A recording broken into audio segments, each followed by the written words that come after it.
I love a game called Noby Boy. It's an old download-only PS3 game that was almost totally overlooked, which is a damn shame because it shares a lead designer and soundtrack director with Katamari Damacy, and I think it's equally great. I want to talk about that soundtrack here, which is the music I've mainly been using, totally without permission, in the background of trucks for a good amount of time now. Most of the time I think about using something else, I just find that it doesn't beat Noby Boy. It's a real gem.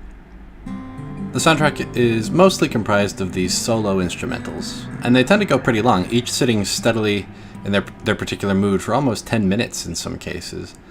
That mood is usually somewhere between wistful and silly, which lends a children's music vibe to the whole thing. I really think that the best of these are low-key virtuosic. The secret ingredient is nostalgia. A lot of these tracks sound a little familiar. Can you place this one?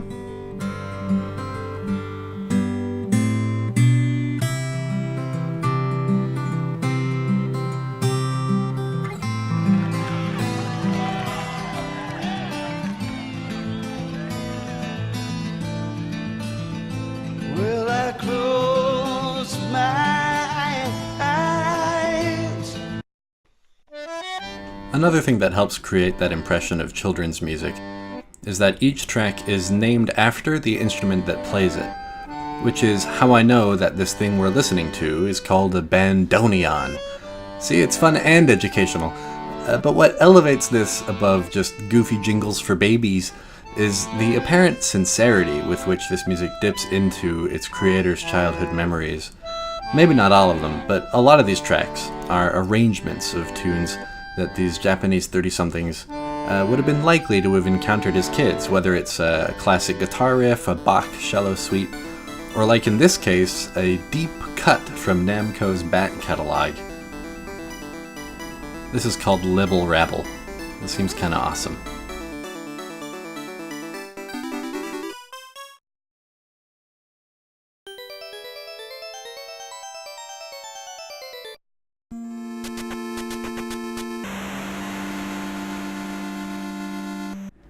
Personally, I've never had the chance to play any of these games Noby Boy uses as its source material, but it's not hard to see how you could have a formative experience with something like Yokai Dochuki, which seems like a great example of its period, a strange, idiosyncratic game using a bizarre color palette and vague sprites to convey a wilderness loaded with mystery and spiritual themes. This game ends with you having a conversation with the Buddha.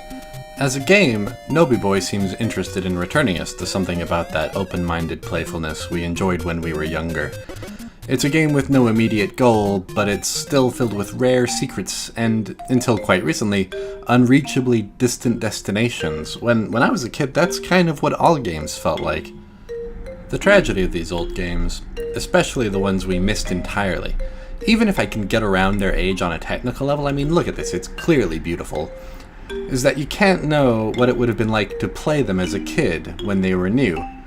But that's exactly the kind of thing that music excels at conveying. This marimba piece immediately caught my attention when I first heard it. And you know that feeling when you hear great music and you want to find some way to explain it, to account for how somebody got so inspired?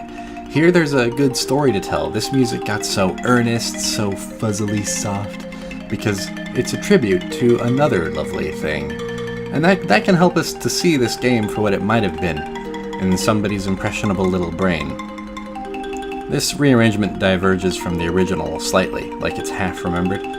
You think about the mind making little changes to the memory of the song over the years. That's what nostalgia does, it improves things.